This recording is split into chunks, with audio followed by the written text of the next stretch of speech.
who is Earl Simmons? Who is that person that we call DMX?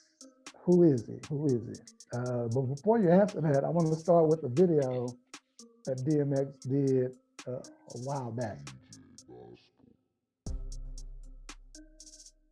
So, you know, when I think about X, man, I think about somebody who, I've had plenty of friends. I've been saved for a minute, you know, definitely on the other side of 20 years. And I've got I know friends, people who have literally told me, hey, I got saved behind DMX. I was smoking a blunt, listening to X, and X said something that made me think I need to change my life. And you look at this guy and you can't judge him for the things that you saw him do. You know, you can only hear his heart and what he wanted to do. I think he suffered from just hearing the video just made me, it makes me even more, because I've watched a couple of videos on him after he has passed away. And it makes me even more sad, because he was so conflicted. He was so conflicted that the things that he literally wanted to do in the scripture, the things that he literally wanted to do, he didn't do. You know what I'm saying? But the things that he didn't want to do, he did. And he found that conflict.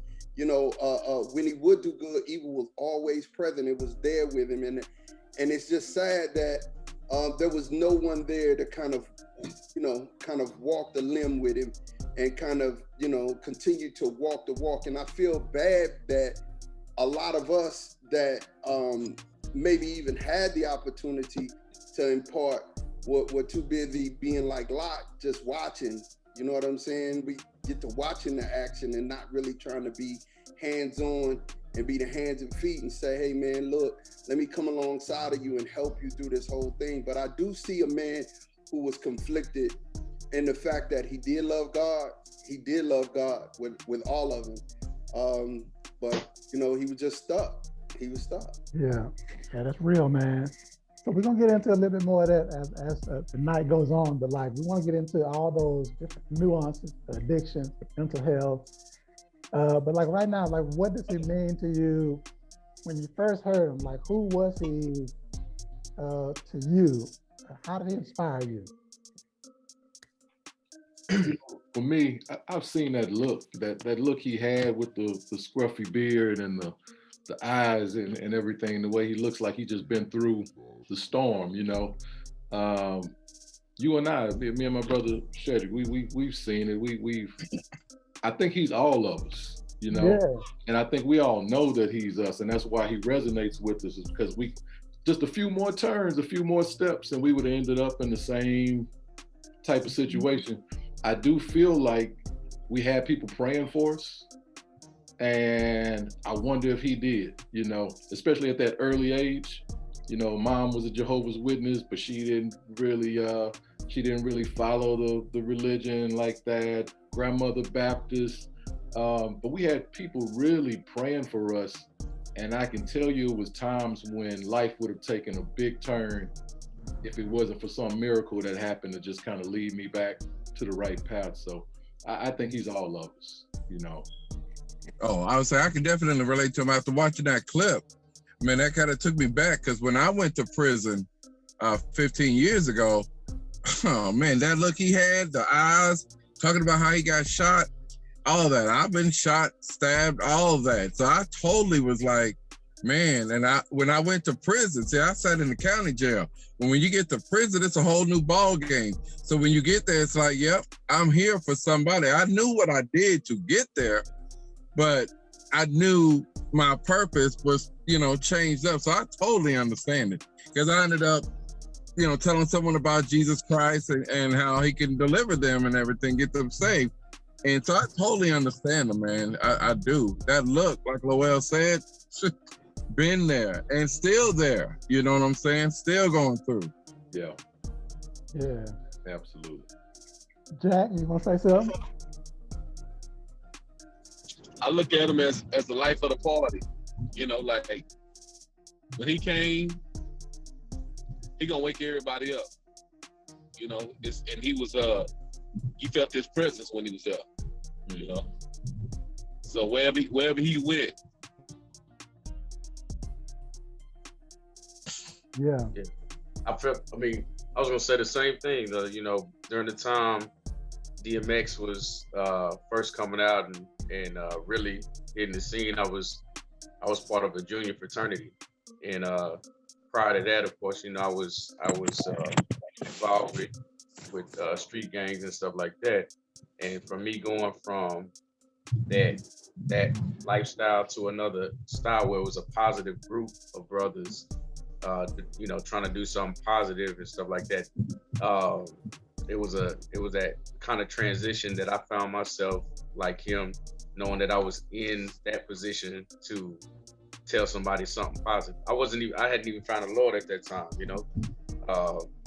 I hadn't even really gone to church or nothing like that. But when DMX came on, we loved to step to his music, you know what I mean? Like that's how we felt, like that we wasn't listening to, like, I mean, when you heard the music, it was party. Most of the stuff that they, like DMX said, they put out, the singles and stuff like that, was more like real, like, you know, how you say it, hype music, you know what I mean, like theme music, stuff like that. They never really put out his gospel stuff as singles, so no, we didn't get to hear that, but we did get to see, you know, hear his influence as like the life of the party. That was my first introduction, you know what I'm saying? But like anything, you know, that could be bait, you know what I'm saying? Yeah. So what made his sound different at the time that he came out from anybody else's? His voice. His voice was raw. Yeah, there's not another voice like DMX out there. I mean, there's some scruffy voices. You know, you got Busta. You know, you got people like that. But DMX just had the voice and he had the look. That look in his eyes let you know he was serious about what he was talking about. Mm-hmm. And he was, like I said, it was a little piece of leather, but well put together. You know what I'm saying? Mm-hmm. Yeah. It wasn't nobody. Can't nobody till this day do that bar like DMX. Right. Yeah.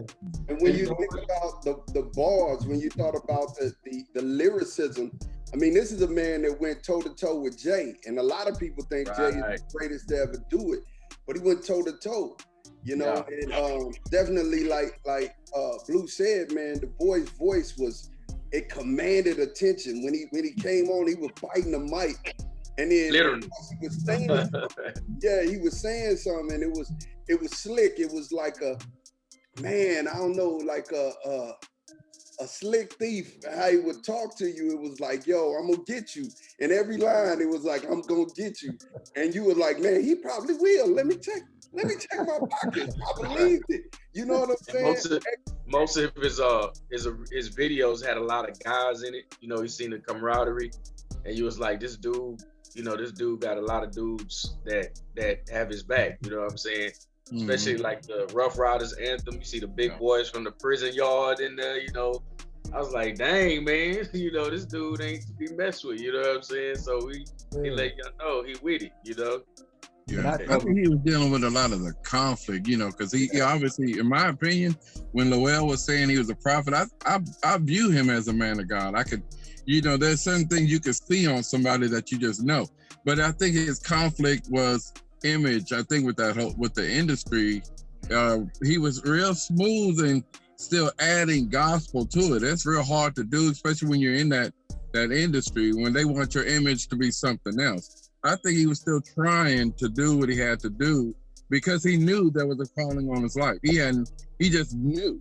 So he had to do what he had to do. Yeah, I respect it. I don't know if it was necessarily intentional. I don't know if he set out to be a minister or anything like that. I think he was just being true to himself. You know what I mean? Just it was something on his heart, and he was like, everything that I know, I have to share it with everybody. Whether it is the drugs, whether it is the violence, or whether it's the, you know, what I've been through. He didn't want to leave any aspect of his life out of there. You know, including the gospel. You know what I'm saying? Right. Yeah. And that's the person that I am. You know, through my whole gospel rap career when I was doing gospel rap. Most of the time, from the beginning, I always wanted people to know who I was, Right. Through and through. I was trying to be as transparent as I could, you know. Well, he sounds like a black preacher, right? And Yeah. so you would almost think he was copying black preachers. Right. But what it really is that black preachers come from the same place he came from. Of course. You know, Yeah. they were in the streets, they were alcoholics, they was doing all this bad stuff. And so when they preach, they come in with that passion. What's his name? Ja Rule sounded like him. I remember that. I think Ja Rule was maybe copying him. At least DMX said he was. But it was the stuff he said with that voice, though. It was some stuff people say you just like. Now I don't think he playing. I think he really meant that. I mean, he said, "Ain't nobody gonna bust slugs for me." Right. Here's something. But we come from these places where, at some point in life, it seemed like we would never be saved. Right. Every one of us. My mother told me she was passing by a group of guys. They was all standing in the parking lot smoking, and all you could see was the light from whatever they were smoking, kind of lighting up in the dark. And they were listening to music. My mom said, "I guess that's gonna be you one day." My mother, who was a missionary, she said, "I guess that's gonna be you," because the way my life was heading, she knew I couldn't wait to get over there with those guys. I couldn't wait to be doing what they were doing. But when she said it, man, it shook me. It made me feel like, golly, I don't want my life to just be already. At least your mom was real with you. My mom was like, "Boy, you better not." Yeah, that made me want to go out and do it more, and I ended up. You know what I'm saying? Yeah, both of them worked. So, yeah. Yeah. So what made him different than Tupac? Tupac was more of a revolutionary. Yeah. With what he said. Yep. So Tupac was about assembling and mobilizing, and that's just Pac's whole aura. Right. But X he was just a street dude. You know what I'm saying? It was like, he was a street dude. It was real and raw. It was authentic. Just like Pac was real, raw, and authentic, but Pac was more of a militant in his thinking because he was raised in that Panther lifestyle. You know what I'm saying? So he was all of what we saw, and Tupac was all of that, but at the same time, he was on a whole nother path. X was just like a street dude who had real issues and real problems and was just raw and was, X gonna give it to you, period. You know what I'm saying? Yeah. So to me, those were the two differences. X wasn't military minded. He wasn't, headed in that direction. He was headed towards life direction, and it was just real different to me. Yeah. You're right. Yeah. Pac was more militant. X was, he was just a real brother. You said that. We weren't surprised by DMX's drug addiction or drug usage because he told you from his own mouth. Right. You know what I'm saying? It wasn't like rumors and wasn't people saying it so you had to doubt. He was saying, "This is what I'm dealing with." Right. That's why I appreciate DMX because he was always transparent. Yeah. Very transparent. You know what I'm saying? I'll throw that out there. If it wasn't me listening to a lot of what he was saying, I constantly talk about sex. If it was for pioneers like him in being transparent in his lyrics, I wouldn't know how to be transparent in mine. There's a lot of, but hearing him and listening and him, he was breaking it down, he was getting into it, was like, man, shame in it. It's a testimony. He's just putting it out there. Sorry about that, Joe. Yeah, no, that's real. That's real. What lyric would you say really encapsulates who he is, or what lyric will resonate with you the most of all his songs? Depends on what time and season of my life you talking about. Yeah, man. One of the first was What They Really Want from, you know what I'm saying? That was the one right there. Somebody let me know. You know, especially I'm in high school, man. You got all these girls, you know, what they want from you, you know. But you know, you get I mean, he just I don't know, man. I don't think it's one particular lyric that stood out to me. I just think that each song had its own layer or own facet of who he was and how he could relate to people. So No, Blue said it. It depends on what point in your life. At what point in my life you're talking about? Man, he said everything like a real guy. You know, he said everything like a man. And so, as a boy, as a younger guy, just hearing another guy say something and talk about what he's dealing with, it's gonna resonate. But there was one thing he said later on in life when he became more spiritual, I guess. That Lord Give Me a Sign song. Mm-hmm. He said, I'll walk slow, but stay right beside me. Devil's trying to find me, hide me, hold up. I take that back. Protect me and give me the strength to fight back. Mm-hmm. That stuck with me. It was almost like, man, Shedrick, can I say we was halfway in the streets? Come on, man. We never. I tell people, I tell people we was as close to the street as you can get without being in the street. Right. We was there, dude. Right. We was there, man. We was raised sleeping on the floor with future kingpin drug dealers. You know what I mean? Like we was right there in the middle of all of it. We saw the effects of the crack cocaine era, the 80s, the whatever. But we was also. Go ahead. What you say, Sid? I think, and you tell me what you think about this. I think the only reason that we didn't go all the way to the street is because we had a sister. If it was just me and you, what's gonna stop us? I can see that. Was at work. I can see that. Mom was at work. You know what I'm saying? We didn't have to be at home. We stayed home for our sister. Yeah. If it wasn't for her, we would have been in the street. Yeah, I can see that. I never thought about that, but absolutely right. And we were so poor. I remember Whitehead made fun of my clothes so bad I wanted to take them off and burn them right there. But that make you want to go do something bad just to get you some better clothes, man. But but when he said that you were like, the reason why I said, is it fair to say we were halfway in the streets, was because the other half was in the church, right? So you kind of got this church influence and you got the church influence happening at the same time. And in that lyric, he said that he wanted God to walk beside him and hide him. But then he turned back and said, no, just protect me and give me the strength to fight back. Man, that was the two sides. It was, do I want to go to church and hide and get away from all of this negative, evil influence? Or do I want God to like help me be strong enough to deal with the stuff that's going on outside around me? So that's why it impacted me. And James, I ain't trying to put you on the spot. I was just thinking about us messing around at Toby or something. But yeah. I know we're talking about the lyric, but you guys, you and Shedrick, Lowell, you and Cedric just said something I thought was really awesome. Yeah. You know, y'all had each other. Yeah. He had.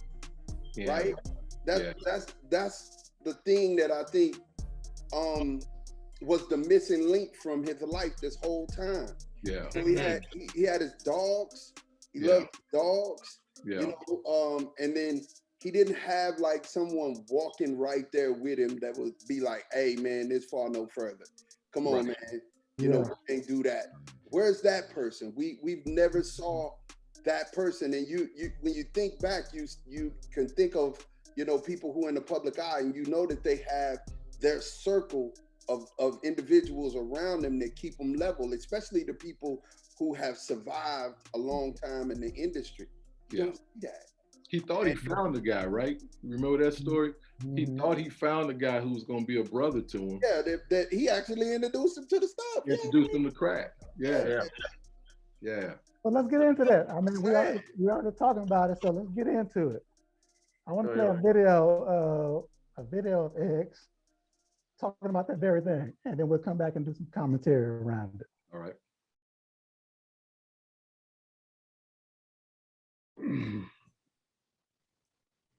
So I'm gonna ask a question that a lot of people, I'm just gonna go against what people think about men. They say men don't have feelings, men don't have emotional intelligence. But I'm gonna ask this question. How did you feel looking at that video and hearing that video? It's harsh. He was a kid, you know.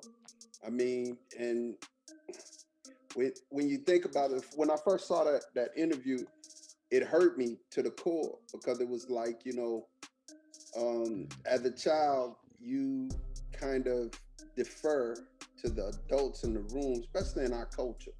We kind of defer to the adults around us to kind of show us the ropes. And those of us that grew up that didn't have a father, you know, we look to people in our lives as father figures. And if, you know, they said it was something good to do, we thought, hey, it probably was something good to do, you know what I mean?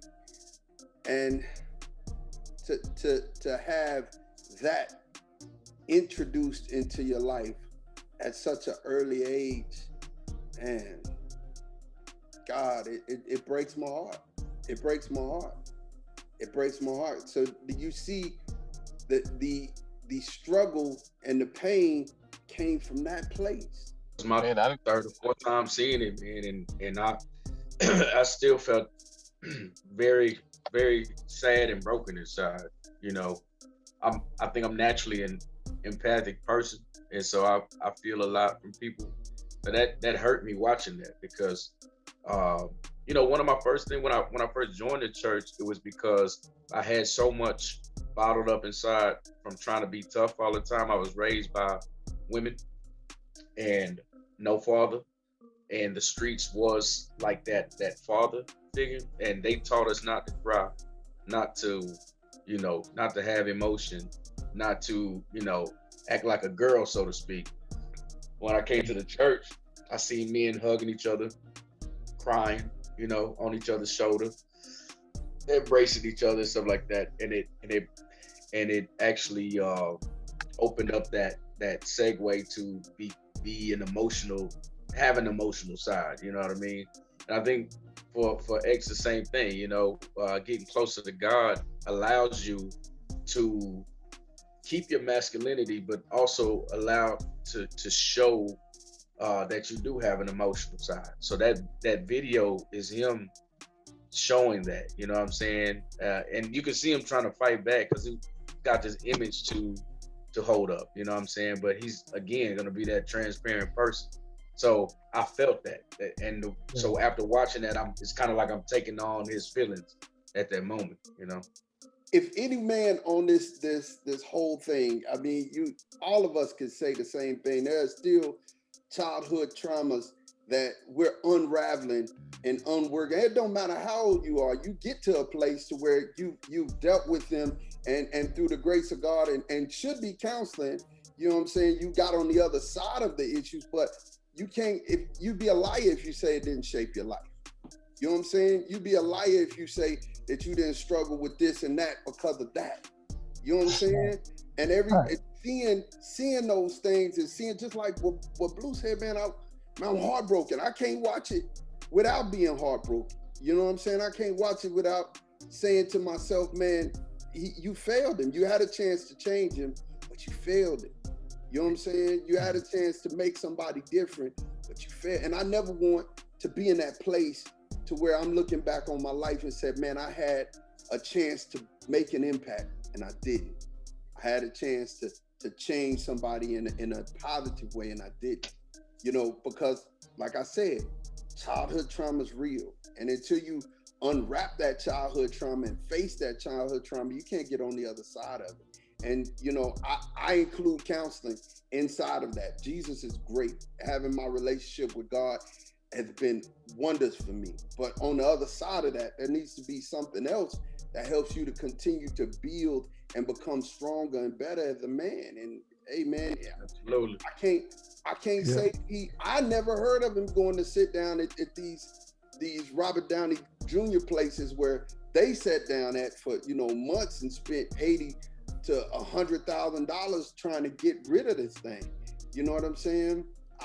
I never heard of that. If please help me, y'all. If y'all heard that he actually went to these places where, you know, these other celebrities have went, you know, because he had the access, but I never heard of him going to those places, really trying to get on the other side of it. Because, hey man, to get on the other side, you got to face it. And look, with that amount of hurt that he's sharing that with, man, I wonder if he had the strength to face it. I think too, you know, when we were growing up, we were in some pretty bad neighborhoods and whatnot. And I wasn't a fighter, right? Like, I didn't like to fight. I didn't want to fight. And I was intellectual, man. I like books. I like reading. I like doing normal kid stuff, playing. But every day we was walking to school, it was somebody trying to jump, especially in Beaumont, it seemed like a little bit in Austin too. Somebody trying to jump you, somebody want to fight you after school, somebody want to fight you before school. It was always this danger all the time, right?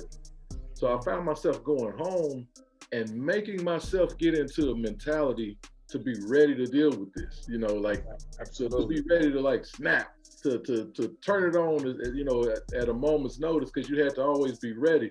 Right. The people we were dealing with, they were always ready, but they were coming from some broken households and whatnot. I didn't realize that, but after you beating that into your own mind for years, you know, I was a grown man when I ran into a guy, and we were talking in some kind of way. I let him know I don't really just trust people. You know, I was telling them I always got my guard up.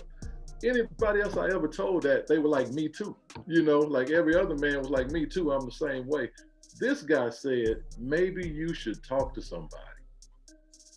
Mm. And man, that shook me. The fact that he would say that what I just said wasn't like the norm, but because all of a sudden I'm sitting there thinking, you mean I don't have to feel this way? You know, like I could maybe talk to somebody and they could help get me out of this mindset, because it's a form of anxiety. You know, those times when mom pulled up at the house and it's a bunch of grown men across the street, but they just staring at your house, staring at you and your mom, and you feeling like I'm a kid, but I got to be ready to protect my mother.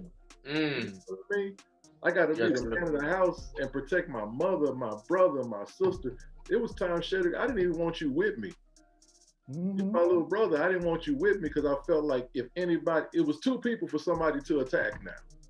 And if somebody messed with you, then I had to try to be there for you and me. So I'd rather just be by myself and just be able to protect myself. You carry some of that stuff into adulthood, you know? Absolutely. If you see things like that with somebody, let them know in the nicest way possible, maybe you should talk to somebody, you know? Give them a chance. That's good, man. That's real good. Blue, I know you've been real public about your mental health struggles and the importance of seeking counseling and things like that. So if you don't mind, like, can you give our viewers some tips on how to deal with that? Like I said, even in my music, in my life, I've always tried to be transparent. But man, what X just said was very important, that it has to be the right person. Because for a long time, especially me being one of the pioneers of the Christian hip hop movement here in Austin and even Texas, I would dare say, a lot of people put you on a pedestal and they expect you to be this perfect being that could never mess up or could never be going through anything, whether it's being broke to being on drugs or, you know, being addicted to alcohol or whatever it may be. And so you really don't have, it's really hard to trust people and talk to people because people like to take someone who's in that type of power or authority or public figure and break them down just for their own, you know, personal gain or whatever, just being a troll, you know? And I feel like that happened to me, you know? Like I went through my first panic attack. And it was for no reason, but for the fact that I had worn myself out trying to be prepared to be the best father that I could be, because this was my first time ever being a father. And my son was being born, my first. And I'd never had a father, but I'd made a promise to myself that I would never be, you know, like my father and not be responsible for, you know, my kids or whatever. Anyway, I talked to so many people within my, you know, community of brothers or whatever, people that I thought was close to me. Um, some of the closest one told me, bro, I don't know what you're talking about. I can't even understand what you're talking about, man. Just get up, get back in the booth, go rap. You know what I'm saying? Just what you mean you sad. You know what I'm saying? Or what you mean, you know, you can't do this or do that, or you know, you sound crazy right now. You know what I'm saying? And it hurt me.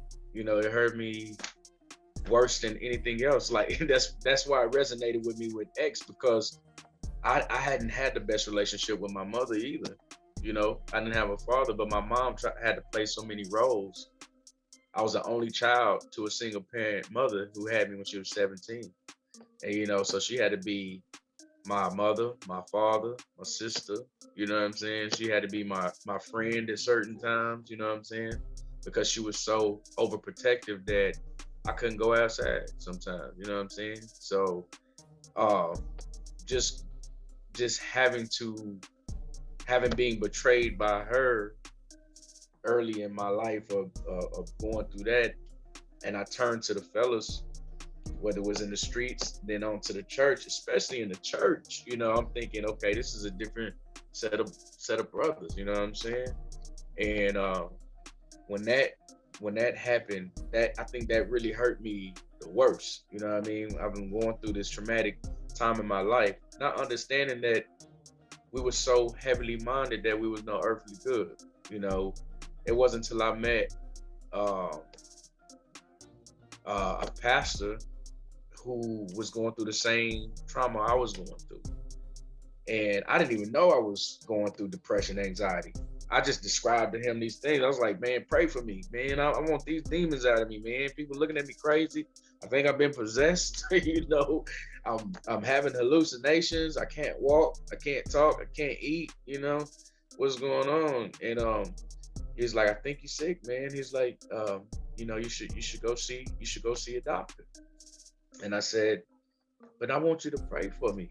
You know, he was like, I could pray for you. He said, and we can get the elders to lay hands on you, but you know, that I can't guarantee that that's gonna heal you.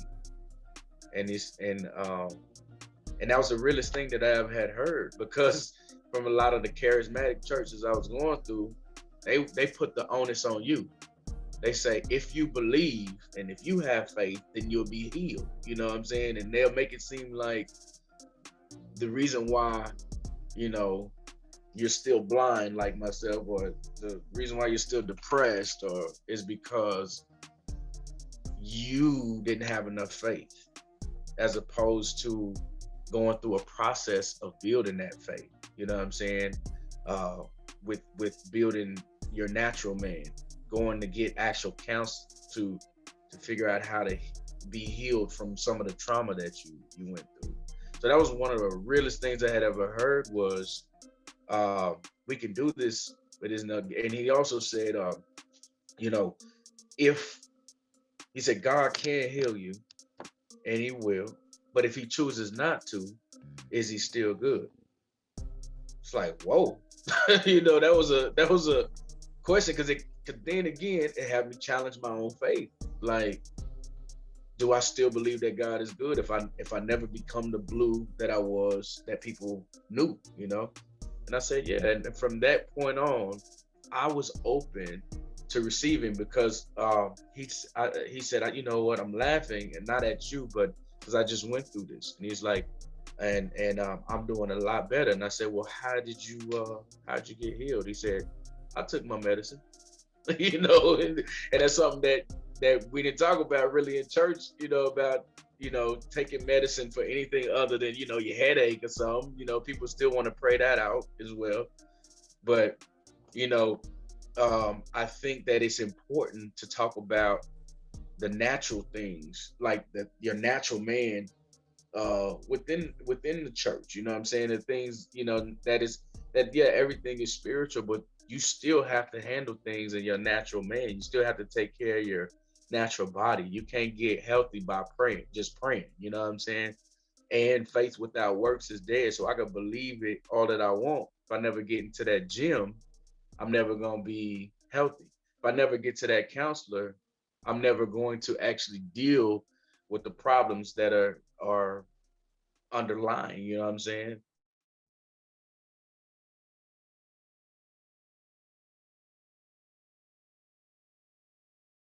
I think it's funny said that he said at that point a monster was born, right? Mm. His mother was 18 years old when she had him. His dad was 19. His dad walked off and moved to like a whole other city or state. I can't remember which one. But the mother and her new boyfriend used to beat him up. His mom knocked 3 of his teeth out when he was 6 years old. He said roaches and mice used to crawl across him when he was going to sleep at night. 7 years old, his aunt got him drunk on vodka. So this wasn't the first betrayal of his life, right? Like Right. His aunt got him drunk. He got locked in his room by his mother until he got so hungry. I remember back in the day, he said he got so hungry he drank perfume. He was drinking perfume. He was so hungry. At age 10, his mom dropped him off at a group home and told him he was visiting, and she left him there. So after going through all this stuff, ending up on the streets at 14, back in the group home, I think Blue was saying that earlier, he was kind of back and forth with it. Then he meets this guy and he introduces him to crack. You see what I'm saying? It's beyond heartbreaking. It's like, you can't hardly imagine it. We've all been through stuff, but man, that's a lot of stuff. You know what I mean? Just back to back. Man, it's like, how could you not end up with the problems, with the psychoses, whatever you want to call it, with so many things happening in your life? So to me, just I think that's why we feel his pain, because we just feeling a little bit. We're relating to a little bit of it, but it was a lot of pain, Yeah. And there's so many others that are actually going through that right now. That's right. In the hip hop industry, in the just the whole entertainment industry, like Orlando Brown. I had just made a post the other day, yesterday actually, because he's doing music again now. He's actually doing music. He's really a great lyricist. He's still a troll when it comes to the industry, but you gotta think of all the things that he's gone through as well. So it's a lot of DMXs out there. You got from Texas, you got Zero. Yeah. Zero is like one of the biggest Texas artists, but everybody knows he's bipolar.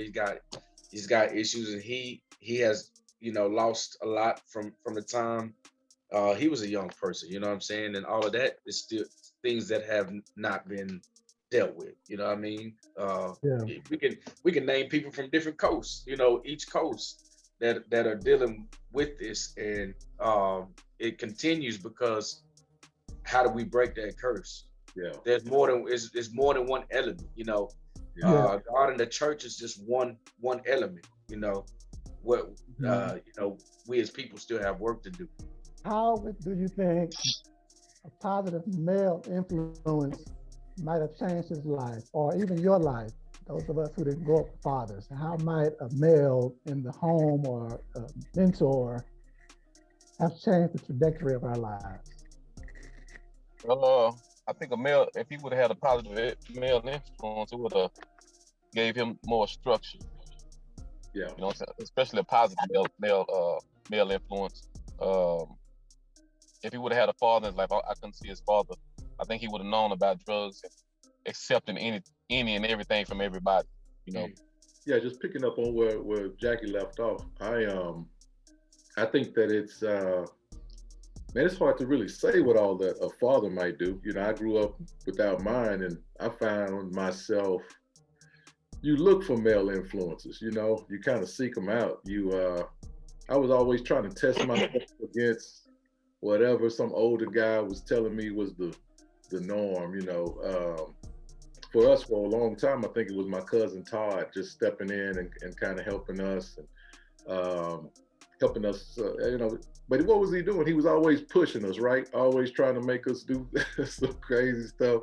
But he was there and he was helping you feel like a guy. So a big part of it to me, that male influence has to not only help guide you, but they have to remember that you're a boy, Right. and that you need to flow in the path of a boy. Don't try to make me something else. Don't try to soften me up to be something else. Remember, I'm a boy. I need to develop into being a man. So don't take me down some other path, I think that's causing a lot of different confusion in our community, just not having that defined. But yeah, I think a male helps a lot.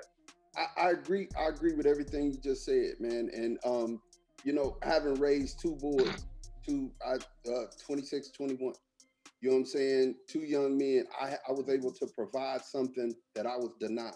Yeah. First thing, when we talk about having a positive male influence, the first thing that I agree, especially you just said, was a guide. Yeah. You need somebody who's actually walked through these phases of life. Yeah. And said, hey, this is waiting on you. This is waiting on you. This is waiting on you. You need to know how to navigate all of these issues and these experiences, because a lot of times we didn't have that. I know I didn't have that. Yeah. I didn't have someone telling me, hey, you a junior in college, finish, man. Yeah. You know what I'm saying? Why are you trying to quit when you can do more for your child once you finish? I didn't have somebody stand over the top of me telling me that. So that's a guide. The first thing, being a guide. Second thing is being an ear to lean on. I'm, as an older man, I still go to my spiritual father, and I still go to my mentor and my good friends. I go to them for guidance and counsel as well. You know what I'm saying? Like, hey man, what you think? Having somebody to bounce certain things off of, right? Because that male influence is another ear that can give you balance. Because without having a male influence as a young man, you are out of balance. So you like 24, 25, you are out of balance, bro. You don't know what you're doing, how to do it. You're just led by pure, raw, unadulterated emotion. That's it. From 19 to 24, 25, you are led by emotion, and you're going to do everything you're going to do. And more so if you were raised by a woman at this point, you're more so tapped into those emotions, and you're like really just outside of it. But a man will give you balance. Yeah. He'll help you to find that balance to say, okay, all right, there's some good to that, but let's think reasonably. Let's pump your brakes, young fella. Then the last thing is what Blue and you both were saying, structure. You know what I'm saying? Jack was saying it. You know what I'm saying? Structure. When a man comes into an environment, he builds that. He's like, look, okay, these are the parameters of our relationship. You go outside of the parameters of our relationship. At this point, I always tell my sons, I would tell, hey man, you respect a man as a man, or you're gonna see him as a man. That's part of the rules. That's part of the game. As a man, you need to know these things. And the manhood and Christ likeness are synonymous. You're able to give that structure to where they're building on building blocks. And if X had those things, I think it would have been different. I think he would have, taken some turns different. But I mean, if it was a fifth and everybody was drinking, everybody be drunk, so those are my two things. Vic, I totally agree with you there. I did have my dad and I had my mom, but hey, that balance, if it wasn't for that balance, man, I'd be worse off. I know I'd be dead. So I totally get where you're going. Totally get that. Yeah. Crazy thing I think for me. I said it, Lloyd. I think y'all remember my dad. I don't know. He was military. You remember? Yeah, but man, for real. He was strong in that. I was jealous of you because you had a dad. Yeah, me too. So the crazy thing for me, man, is I never had a dad. I rarely had a father figure. You know what I'm saying? Throughout my whole life. And anybody that was a male figure in my life had some involvement with drugs. Whether it was, my mother's boyfriend at the time, who I called my stepdad, who was a drug dealer and also an addict, to my aunties who raised me, their boyfriends and babies' fathers who was selling drugs, or involved in the street life, to me being involved in the streets myself, and all the males who had been raised the same way, without a father. And we all are trying to raise each other or trying to teach each other how to be men. And the only thing that we knew was drugs, fighting, gambling, we built a camaraderie off of that, but none of us knew how toxic our relationships was to each other. I think as a grown man, with joining the gang, thinking back, like this ideal of being in a gang was created by some middle school kids. We still got people holding on to it. You know what I mean? And even as adults joining into it. Why?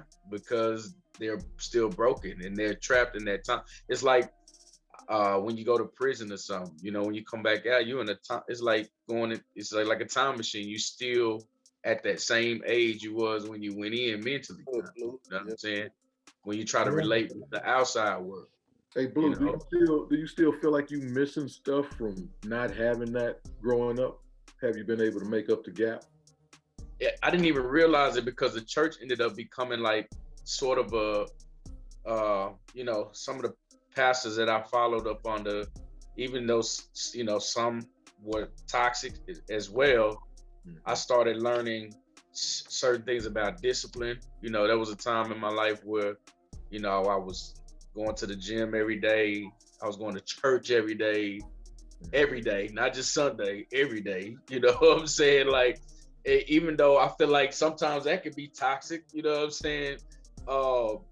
It built a sort of discipline for me, which made me feel more masculine and in control of things, because I realized that I had a power over myself to do things that I didn't have to really listen to nobody else, because I had built this discipline for myself.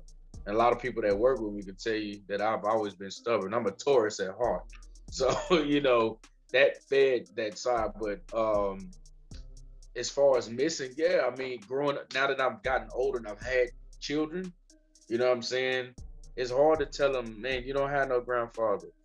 You know what I'm saying? Like, I can't really introduce you to that man. I don't know who he is. Yeah.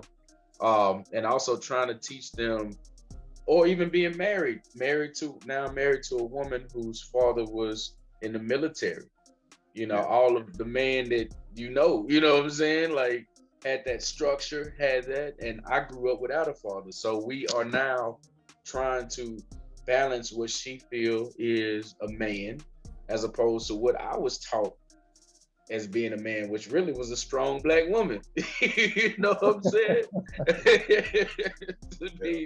You feel me? You know what I'm saying? So I'll be 40 next year, and in that time frame, I'm really in my life right now within this new marriage, actually learning how to really be a man and take care of a family and do these things. You know what I'm saying?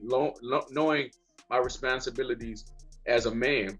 You know what I'm saying? I read the Bible front and backwards. I read what a man's place was, but like I was talking when we were pre-gaming, I was talking about how we kind of, as men, kind of use the masculinity as a way to benefit us, as opposed to what it is to protect and provide for the woman. You know what I'm saying? So learning those things.